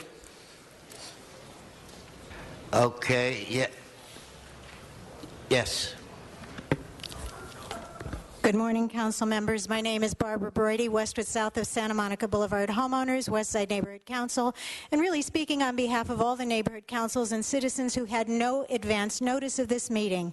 It's an important issue to many people around this city. We've talked a great deal about signage over the years, and there's no shortage of opinion, as you heard today. But today is not the day to debate whether you like them or you don't like them, whether they're pretty or they're ugly, whether they enhance property values or detract from property values. Today is about the law.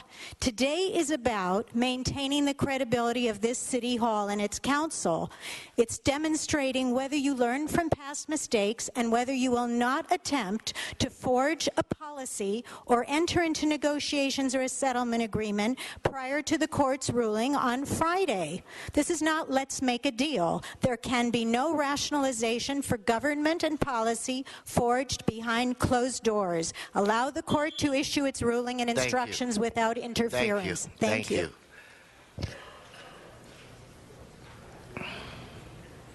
Well, a lot of people benefit from this business. You keep talking about keeping business in the city, and if you put my face on those billboards, I will support the billboards. Thank you. Okay, now we're going to we'll go into closed session in the back. Mr. City Attorney, is there any announcement that you need to make? No, just pursuant to the language written in the agenda. Okay, members, let's go in the back.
The average adult spends more than 8 hours in front of a screen each day. Children spend up to 4 hours. Studies show that sedentary lifestyles put you at risk for disease, even at an early age. But a healthy lifestyle is just a click away. Los Angeles Recreation and Parks provides over 16,000 acres of parkland with parks and lakes, swimming pools, golf courses, skate parks, and dog parks, and more than 180 community recreation centers. A healthy lifestyle is just a click away. laparks.org.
It just takes one cup.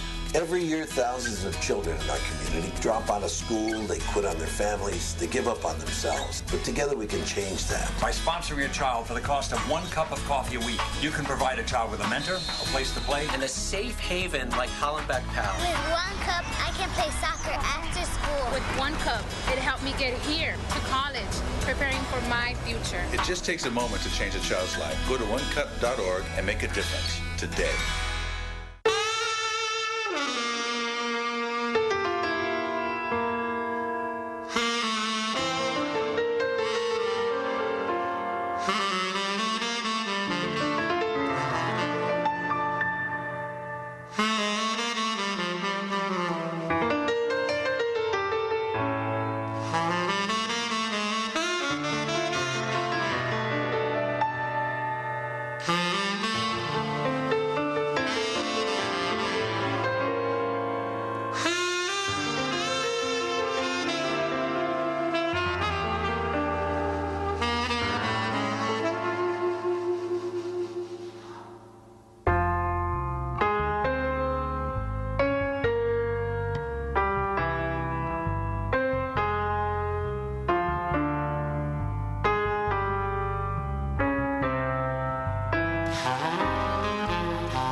Okay, we're back in open session.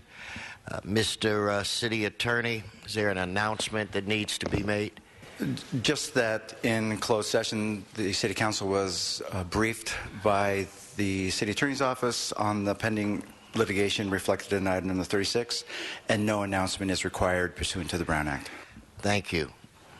So, Mr. Clerk, to move on, we need to adjourn the special meeting and return to the regular meeting? That is correct, sir.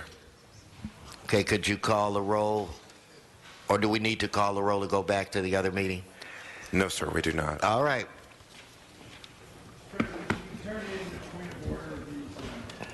This thing we received. I did not hear the question. That's a different closed session. No, but City Attorney,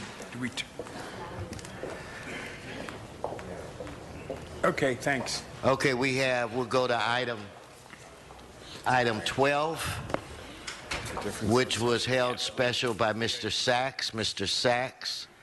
Mr. Koretz, is that a mistake here? Okay. Okay, Mr. Sachs does not appear to be here. On item 12, Madam Clerk, open the roll,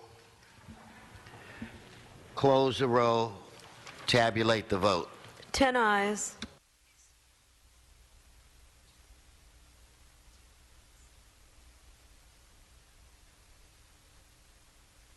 Next, we go to item 18, which was called special by John Walsh. Mr. Walsh, item 18.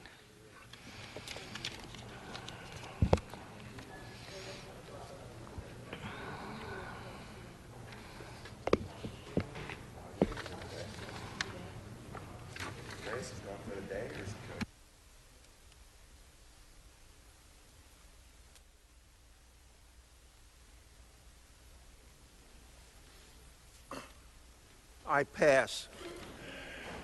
Mr. Walsh, okay. Mr. Walsh passed, so let's open the roll, close the roll, tabulate the vote. 12 ayes.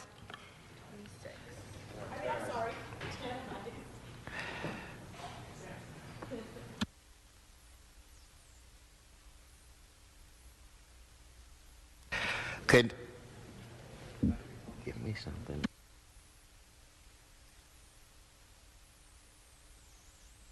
Okay, we'll go to item 27, which was called special by Mr. Walsh and Mr. Dude. Mr. Walsh, item 27.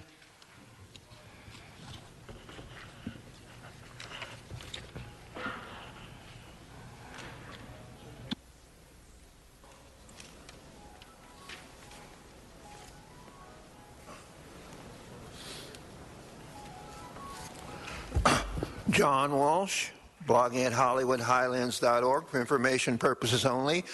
Dennis signed for Controller Committee. This is number 27. I can't get enough of these meetings. I never leave early. Communications from Chair and Member Budget and Finance Committee. Outside counsel. We've got to watch out with these outside counsels. The money is really piling up. But despite all that, I think Jutanich is doing a very good job. And he's a real great family man. I wish he'd emphasize that more. The city attorney. So we support this motion 27 for outside counsel expenditures with a warning that it's getting much too high. HollywoodHighlands.org. Okay, let's prepare to vote. Let's open the roll, close the roll, tabulate the vote. 10 ayes.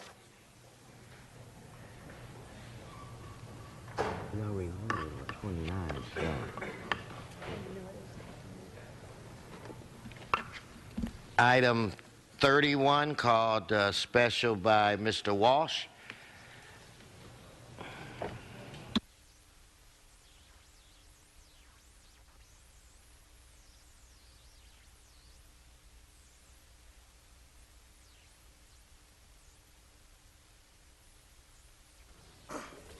John Walsh, jwalshconfidential.wordpress.com. This is important. This is a company, I've been trying to find it on the internet. This is a contract with Granicus. I thought that was a Holy Roman Empire type thing. Granicus are the people, where are they located? In Texas or somebody? The people that are doing the captioning are not in California, as far as I know. We're going to do something on our blog about Granicus. So you've been paying Granicus to execute, this is the 6th Amendment, to extend the term of the contract another 3 years. And this is continued access to live and on-demand video and audio of city meetings. They've been doing a good job. Except you keep changing everything every few months. You got to fight to find out where Granicus is. But in fact, they've been paid what they've been paid. You're now increasing the agreement. They don't have what the original agreement was. An additional $225,000 for a total amount not to exceed $835,000. So you were paying them $610,000 to do this job, and now you're going to pay them an extra almost $250,000 to do this job. Now, of course, you're not going to talk about this. You're just going to give it.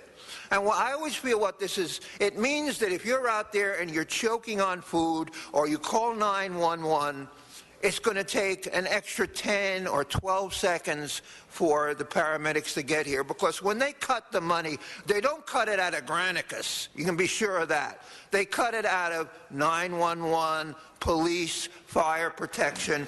And everyone, go to item number 31, call your city councilman and ask, or councilwoman, but not for long, Granicus, continued access to live and on-demand video. Thank you. Thank you. Mr. Dude, you want to speak on item 31? Do you want to speak on it? I'm having a dickens of a time in getting that wand. Just think of Al-Qaeda. Al-Qaeda. Al-Qaeda. Say Al-Qaeda. No, I don't want to say that. But anyway, go ahead, sir. I only want to speak 1 minute. Oh, yeah. I like the video on demand. You can see me in the last about 100 meetings telling you the same thing. We need housing for everyone first. This has nothing to do with this. Stay on the subject. I'm talking about video on demand. I approve of it because it is a record of us, the people, telling you you're not the government. You're a bunch of thieves with a license. Thank you. Okay, let's prepare to vote on this. Let's open the roll, Close the roll. Tabulate the vote. 10 ayes. Now we'll move to item 34. Mr. Walsh, I've been informed you're out of time, so there are no speakers on the queue. Let's open the roll. Close the roll. Tabulate the vote. 10 ayes. And, Mr. President, for clarification, that was substitute motion, Krikorian, Wesson, that was adopted. Wait 1 second. Is there a... Did you count? He asked a legitimate question. They said no, they did not.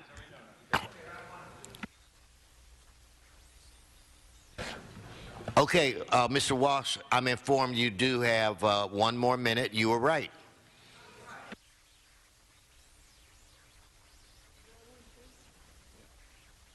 They fired us because that was a special meeting.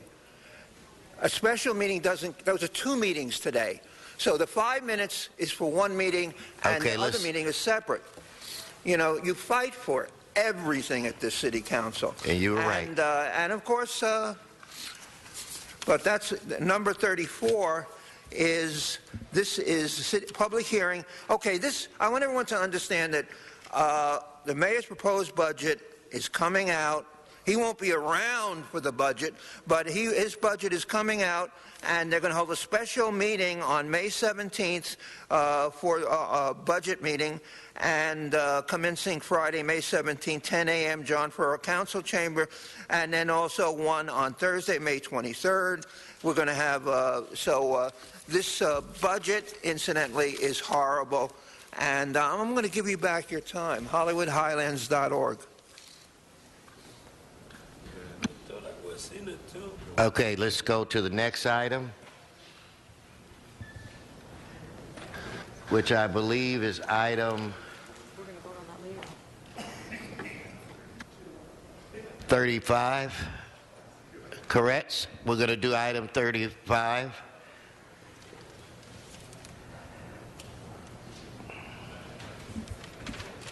Good to speak on. Okay. Yeah, as long as item 35 is on the agenda, this is almost an announcement. I just want to let people know that the California AIDS Ride is happening between June 2nd and June 8th, and I thank Mr. Rosendahl for bringing forward this resolution to help us participate in it. For those of you who aren't familiar with it, it's a terrific charitable event that has been going on for a number of years now that raises visibility and raises money for HIV and AIDS. And a few years ago, I was crazy enough to actually do this ride myself. It's over 500 miles between San Francisco and Los Angeles, done in a 7-day period. And I would challenge some of my colleagues to also try the ride. You still have time to sign up, June 2nd, and I hope that some of the folks that are watching will find out about it, and if you're in good enough shape to do it, come join the ride. Thank you. Thank you, Mr. Rosendahl. Yes, just quickly to say that this is a great moment. I will be going to this ride, too. They've made a huge difference in the AIDS issue with this ride. It's an annual event, and it's very significant, and I would love for you all to come and join Mr. Koretz and I and Mr. Zine and Mr. Garcetti and others who have signed on to this motion to do it. Thank you, Mr. President. Thank you. Let's vote on this. Madam Clerk, open the roll. Close the roll. Tabulate the vote. 10 ayes. Okay, now I want to move to 26. Arno Sachs. Mr. Walsh is out of time. Juan Alaka. Al-Qaeda. It doesn't say that. Now come on up. Come and speak. This is item 26. Oh, well, I was want to talk about the previous item. If somebody finances me, no, talk about the item, Juan. I'd be glad to ride the bike from Frisco to talk here. About the item. Okay. Property West from case escrow accounts. Yeah, the city is always meddling in property, and I think that the banks in the city should be out of basic housing so everybody can have a home that has no monetary value, and we end all this homelessness. Thank you. I know I'm not on the subject. Okay, thank you. Let's vote on these items. Let's open the roll, close the roll, tabulate the vote. 10 ayes. Okay, we want to go to item 32, which was held special by Mr. Sachs and Michael. Carry on. Michael, item 32.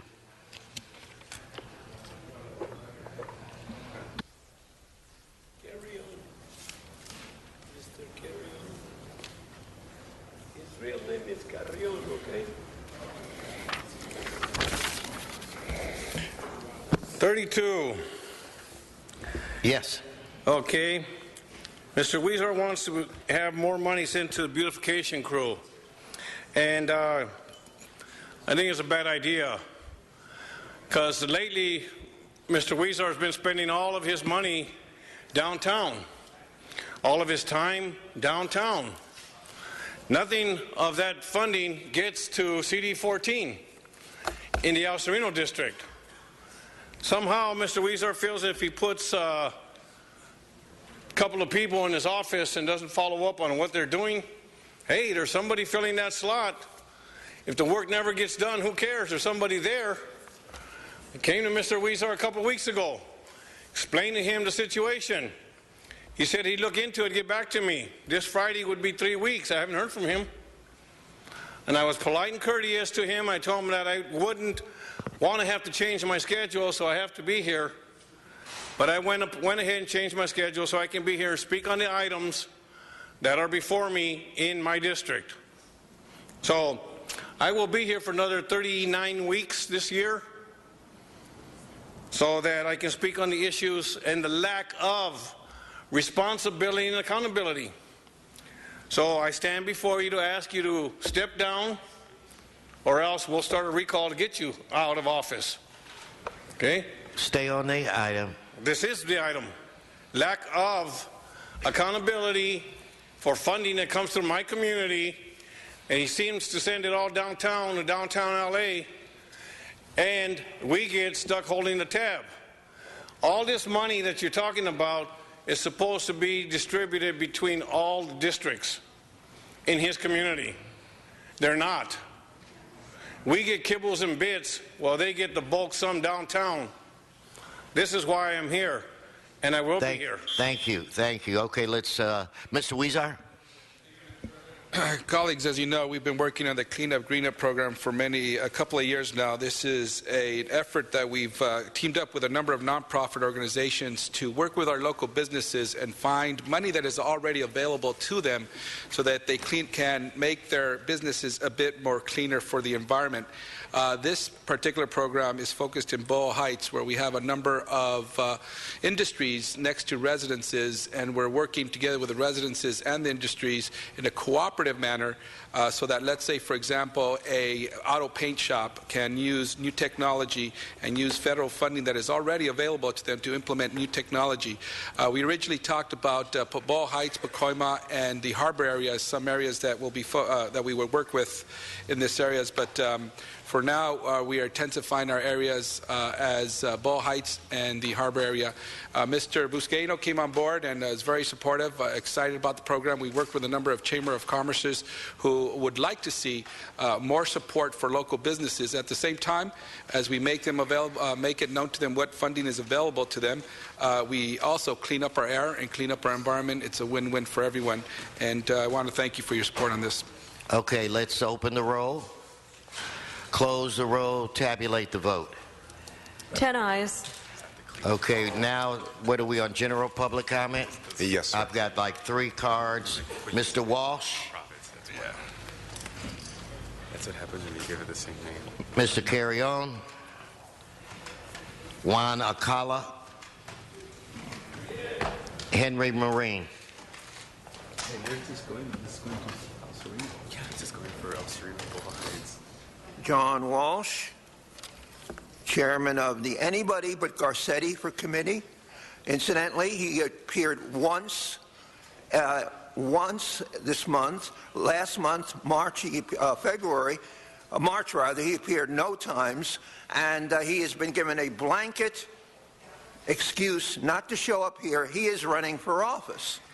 Now, no, I mean, and I must say, I lost a lot of respect from Mr. Parks when he endorsed Garcetti, a lot of respect. And I won't go into it. But you see here we have 6 different entries on jwalshconfidential.wordpress.com. Now, there's a secret committee called 2020. I have a request for information, request for public information concerning the 2020 committee appointed by Herb Wesson. I can find nothing on paper about this committee.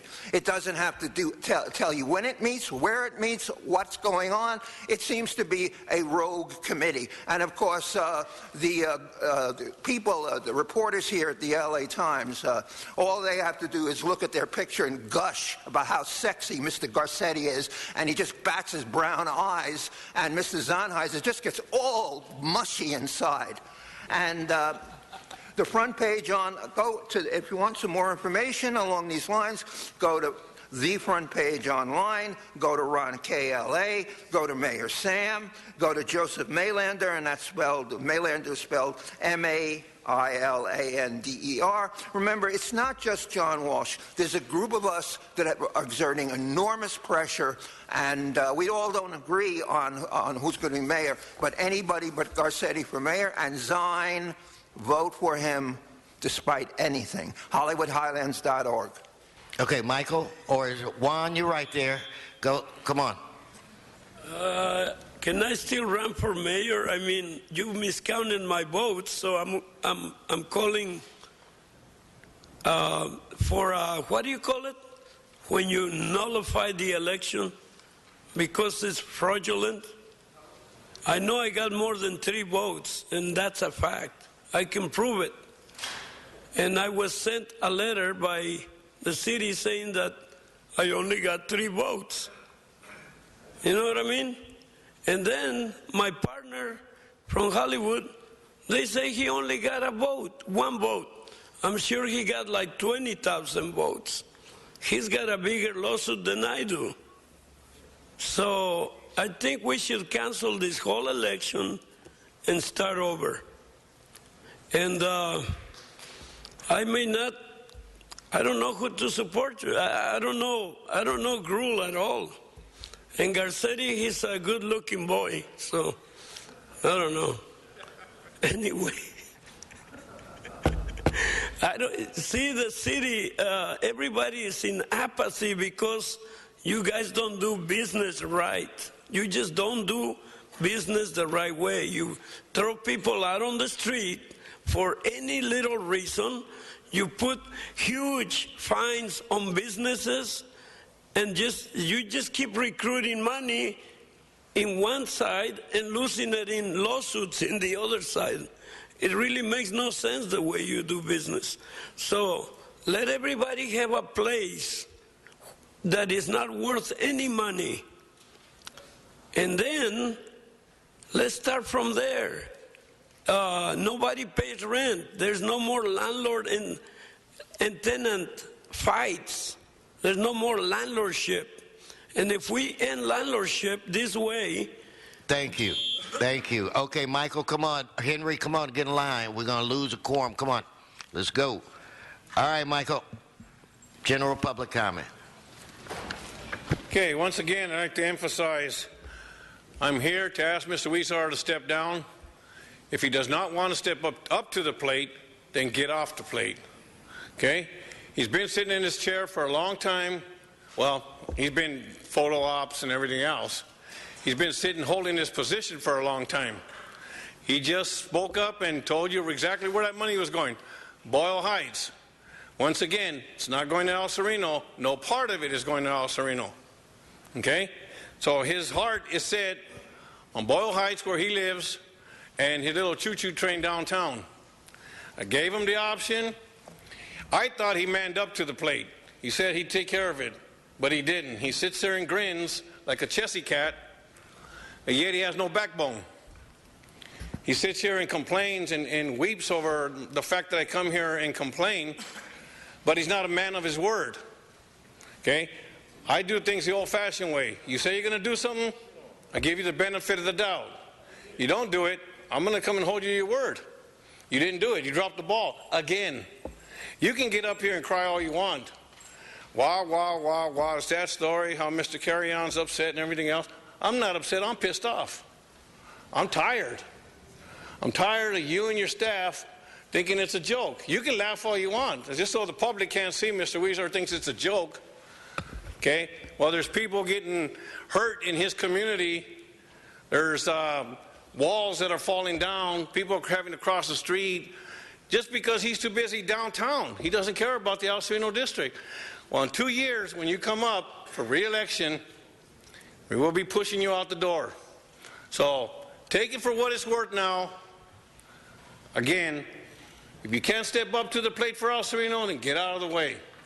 Okay? It's that simple. I was polite and courteous to you. Thank you. Thank you. That's your time, Michael. That's your time. Henry, come on.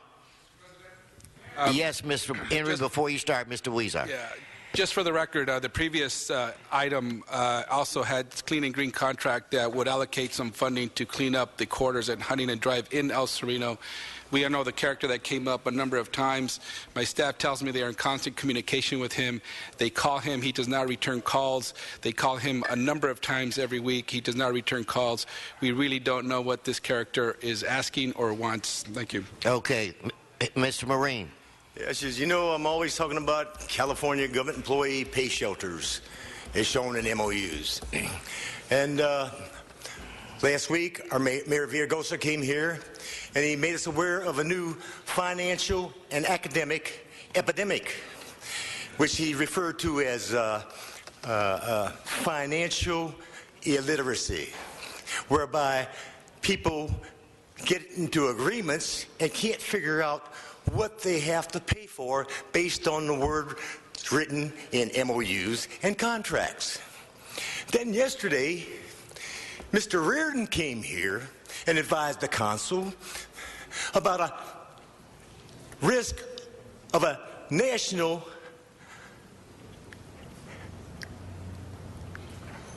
risk. Oh, no.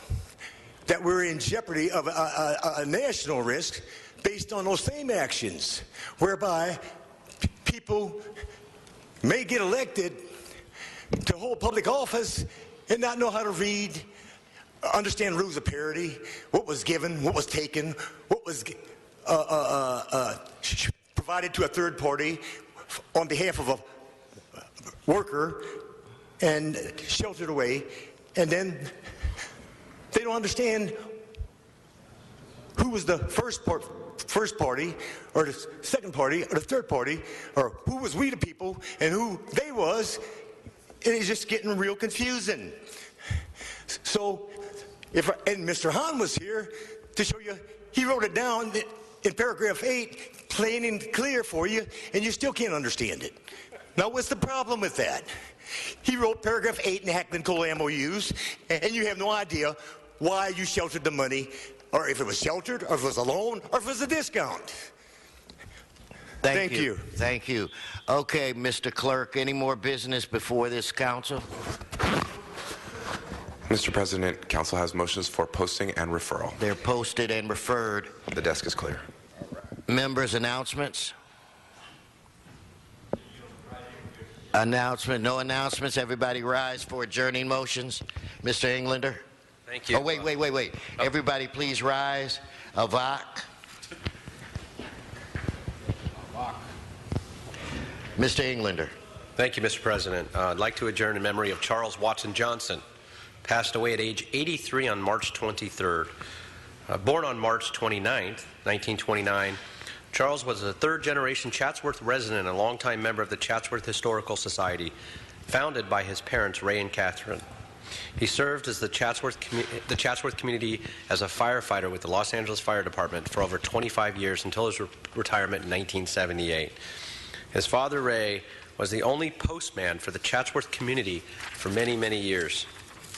His mother, Catherine, was a piano teacher and organist with the Chatsworth Methodist Church, which was founded in 1880 by his great-grandmother, Anne Wilden Johnson.